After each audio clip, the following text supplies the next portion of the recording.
The Art of War by Sunzi, translated by Lionel Giles. Part 1.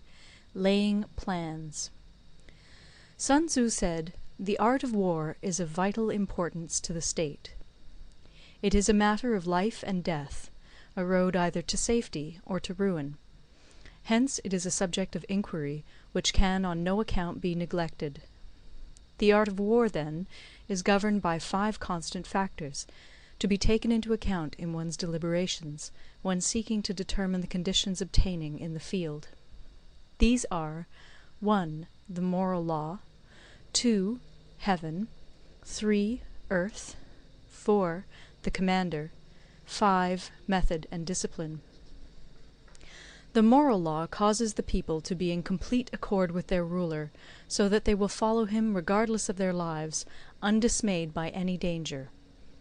Heaven signifies night and day, cold and heat, times and seasons. Earth comprises distances, great and small, danger and security, open ground and narrow passes, the chances of life and death. The commander stands for the virtues of wisdom, sincerity, benevolence, courage, and strictness. By method and discipline are to be understood the marshalling of the army in its proper subdivisions, the graduations of rank among the officers, the maintenance of roads, by which supplies may reach the army, and the control of military expenditure. These 5 heads should be familiar to every general. He who knows them will be victorious. He who knows them not will fail. Therefore, in your deliberations, when seeking to determine the military conditions, let them be made the basis of a comparison in this wise. 1. Which of the 2 sovereigns is imbued with the moral law? 2. Which of the 2 generals has most ability? 3. With whom lie the advantages derived from heaven and earth? 4. On which side is discipline most rigorously enforced? 5. Which army is stronger? 6. On which side are officers and men more highly trained? 7. In which army is there the greater constancy both in reward and punishment? By means of these 7 considerations I can forecast victory or defeat. The general that hearkens to my counsel and acts upon it will conquer. Let such a one be retained in command. The general that hearkens not to my counsel nor acts upon it will suffer defeat. Let such a one be dismissed.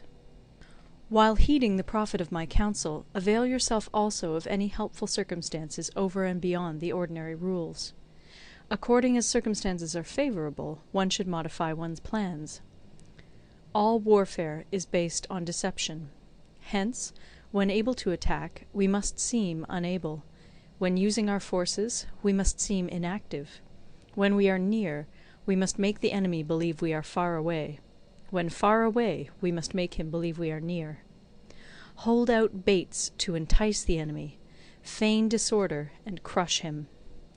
If he is secure at all points, be prepared for him. If he is in superior strength, evade him. If your opponent is of choleric temper, seek to irritate him. Pretend to be weak, that he may grow arrogant. If he is taking his ease, give him no rest. If his forces are united, separate them. Attack him where he is unprepared. Appear where you are not expected. These military devices, leading to victory, must not be divulged beforehand. Now the general who wins a battle makes many calculations in his temple ere the battle is fought. The general who loses a battle makes but few calculations beforehand. Thus do many calculations lead to victory, and few calculations to defeat. How much more no calculation at all? It is by attention to this point that I can foresee who is likely to win or lose. End of Part 1. Part 2.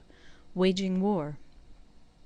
Sunzi said, in the operations of war, where there are in the field 1,000 swift chariots, as many heavy chariots, and 100,000 mail-clad soldiers, with provisions enough to carry them 1,000 li, the expenditure at home and at the front, including entertainment of guests, small items such as glue and paint, and sums spent on chariots and armour, will reach the total of 1,000 ounces of silver per day. Such is the cost of raising an army of 100,000 men.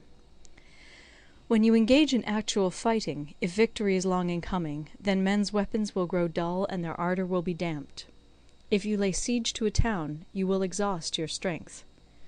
Again, if the campaign is protracted, the resources of the state will not be equal to the strain. Now, when your weapons are dulled, your ardour damped, your strength exhausted, and your treasure spent, other chieftains will spring up to take advantage of your extremity. Then no man, however wise, will be able to avert the consequences that must ensue. Thus, though we have heard of stupid haste in war, cleverness has never been seen associated with long delays.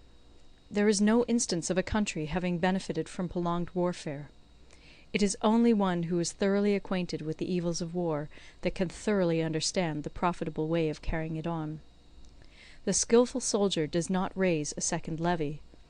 Neither are his supply wagons loaded more than twice. Bring war material with you from home, but forage on the enemy. Thus the army will have food enough for its needs. Poverty of the state exchequer causes an army to be maintained by contributions from a distance. Contributing to maintain an army at a distance causes the people to be impoverished. On the other hand, the proximity of an army causes prices to go up, and high prices cause the people's substance to be drained away. When their substance is drained away, the peasantry will be afflicted by heavy exactions. With this loss of substance and exhaustion of strength, the homes of the people will be stripped bare, and 3/10 of their income will be dissipated, while government expenses for broken chariots, worn-out horses, breastplates and helmets, bows and arrows, spears and shields, protective mantles, draught oxen, and heavy wagons will amount to 4/10 of its total revenue. Hence a wise general makes a point of foraging on the enemy. 1 cartload of the enemy's provisions is equivalent to 20 of one's own, and likewise a single picul of his provender is equivalent to 20 from one's own store. Now in order to kill the enemy, our men must be roused to anger. That there may be advantage from defeating the enemy, they must have their rewards. Therefore in chariot fighting, when 10 or more chariots have been taken, those should be rewarded who took the first. Our own flags should be substituted for those of the enemy, and their chariots mingled and used in conjunction with ours. The captured soldiers should be kindly treated and kept. This is called using the conquered foe to augment one's own strength.